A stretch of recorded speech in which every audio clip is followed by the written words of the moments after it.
हमारे बीच में जो शख्सियत रहती है कोई नाम की मोहताज नहीं है। ये अधिकारी हैं BSNL के अंदर, GM पद पर हैं, हमारे बीच में है एनडी राम जी, आपका मिशन सर आज बाबा साहब की बाबा साहब की 30वीं जयंती को मनाया जा रहा है, तो आप कैसा लगता है? आज हम बाबा साहब की 120वीं प्रिया नहीं निकल रहे जयंती मना रहे हैं। खुशी की बात है, उधर से भी बात है। बाबा साहब की जयंती मना रहे हैं। आज पार्लियामेंट में सबके ये जो नज़ारा, जो एक अद्भुत सा नज़ारा है, ये पूरे देश के अंदर दुनिया के अंदर एक संदेश देने के लिए काफ़ी है। आज भीम के दीवाने, भीम के सैनिक जो हैं आज इतने जागरूक हो गए हैं, इतने जोर शोर से पूरे देश की राजधानी दिल्ली और दिल्ली का एक कनॉट प्लेस और कनॉट प्लेस के पार्लियामेंट स्ट्रीट पे यहाँ पे लोग 10 लाख के करीब भीड़ यहाँ पे इकट्ठी है और ये बहुत ही हमारे लिए बहुजन समाज के लिए गर्व की बात है। एनडी राम जी, आप गर्व की बात कर रहे हैं आपकी शिक्षा जो बाबा साहब ने अधिकार वो आपसे एक एक करके छीने जा रहे हैं। अगर मैं नौकरियों की बात करूँ तो जो आज क्वालिफिकेशन जो है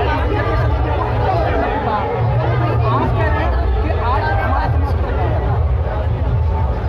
देखिए ये सोचने की नज़रिए की बात है। एक तरह से तो हम कह सकते हैं कि समाज तरक्की कर रहा है।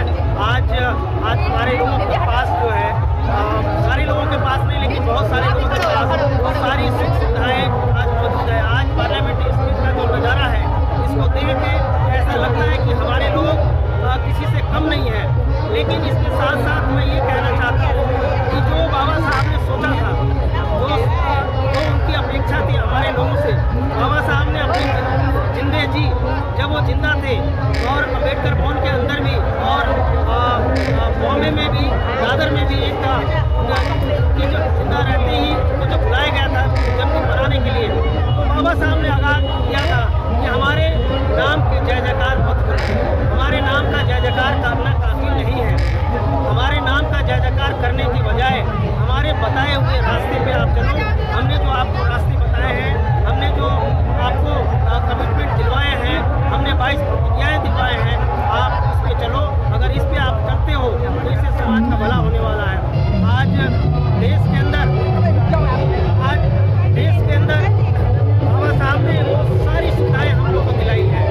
एक समय था कि बाबा साहब डॉक्टर अम्बेडकर ने हमें सारी सुविधाओं दिलाने के लिए उन्होंने चाहे पानी का सत्याग्रह हो, पहाड़ तालाब का हो, 1930 का काला राम मंदिर का संघर्ष हो, या राउंड टेबल कॉन्फ्रेंस हो, साइमन कमीशन के गो बैक से संबंधित जो चीज़ें हैं कि साइमन कमीशन को कैसे बाबा साहब ने कन्विंस किया और अल्टीमेटली 18 अगस्त 1932 को गोलमेज कॉन्फ्रेंस में बाबा साहब ने वो अधिकार दिलाए। लेकिन बाबा साहब ने जो हमें बताया कि आपको मैं अगर हूँ, मैं जिंदा हूँ और मुझे जिंदा रखना चाहते हो तो मैं सिर्फ जन्मदिन मनाने में नहीं हूँ। मैं अगर जिंदा हूँ, विचारों में हूँ, किताबों में हूँ, तो हमारे विचारों को आगे फैलाओ, विचारों को आगे फैलाओ। तो आज हम देखते हैं कि बहुजन समाज के हमारे पास आज सबसे बड़ा, हमारे पास अगर सबसे बड़ा विचार है, किसी भी समाज के पास, किसी भी समाज के पास ऐसा विचार नहीं है, ऐसी बहुजन विचारधारा नहीं है जो किसी और के पास हो, सिर्फ और सिर्फ बहुजन समाज के पास है। और दूसरी तरफ से बाबा साहब ने हमें भारत का एक साफ संविधान दिया है जिसके अंदर हमारे हर राइट्स का प्रोटेक्शन है, हमें सब राइट्स और ड्यूटीज सारे उसमें क्लियर किया हुआ है। तो इस तरह से अगर हम बाबा साहब और महापुरुषों के विचारों को आगे लेकर चलेंगे और भारतीय संविधान को बचाने के लिए, भारतीय संविधान को लेकर अगर हम आगे चलेंगे, मैं समझता हूँ कि ये हम उनके जो बताए हुए रास्ते हैं उस पर हम चल करके और उनके जो सोच थी, अपेक्षा थी, उस अपेक्षाओं में हम खड़े हुए हैं। ठीक है भाई, आपकी कॉल आ गई थी। गया? चल रहा है। चला।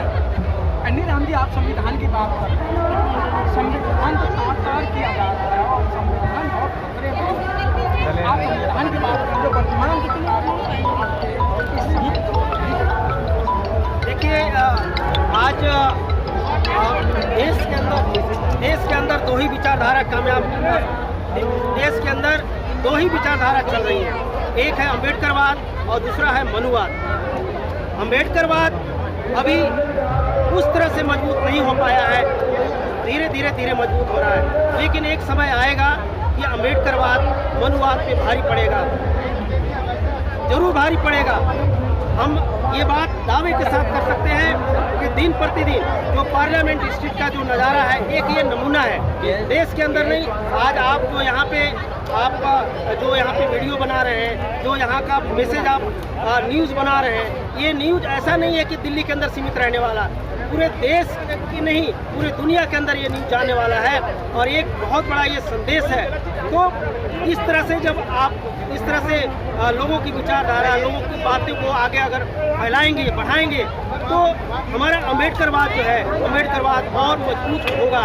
इसमें कोई शक नहीं कि जो 9 अगस्त को 2018 को संविधान जलाया गया, जिस तरह से प्रतिक्रिया होनी चाहिए थी वो नहीं हुई। ये हमारे लिए शर्म की बात है और पूरे बहुजन समाज के लिए शर्म की बात है और जो भी संगठन, जो भी लोग चला रहे हैं, सबके लिए शर्म की बात है।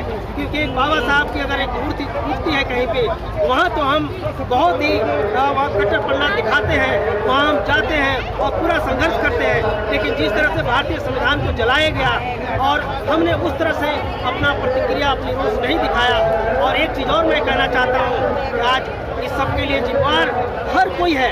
मैं भी उतना ही जिम्मेवार हूँ जितना आप जिम्मेवार हैं, क्योंकि हम सच को सच नहीं कहते हैं, सच कहने से हिचकते हैं, सच कहने से हम हिचकते हैं, सच को सच नहीं कह रहे हैं।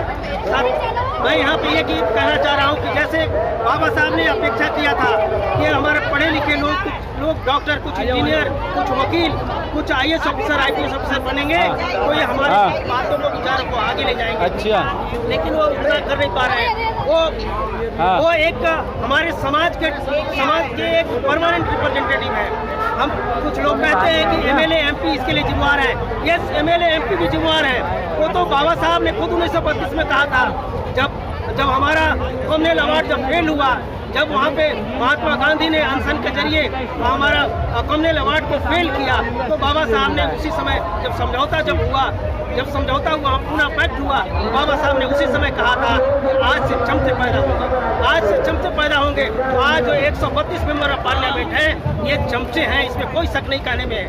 मैं भी परमानेंट रिप्रेजेंटेटिव हूँ अपने समाज का। मुझे जो नौकरी मिली हुई है, मेरे एनडी राम की वजह से नहीं मिली हुई है, ये समाज के नाम पर मिली हुई है। कोई MLA बना हुआ है, कोई MP बना हुआ है, कोई मिनिस्टर बना हुआ है, कोई चीफ मिनिस्टर बना हुआ है, कोई प्रेसिडेंट, कोई वाइस प्रेसिडेंट, कोई भी बना हुआ है, हमारे समाज का है, वो समाज के नाम पे उसको प्रतिनिधित्व मिला हुआ है, वो समाज का प्रतिनिधि है, परमानेंट प्रतिनिधि है। ये उनकी सबसे बड़ी जिम्मेदारी बनती थी, लेकिन आज वो उसमें वो खरे उतर नहीं रहे हैं।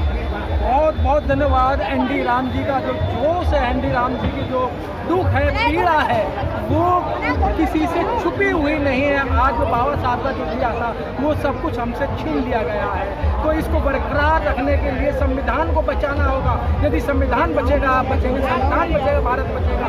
कैमरामैन गौतम के साथ मनोज पिप्पल, दिल्ली से।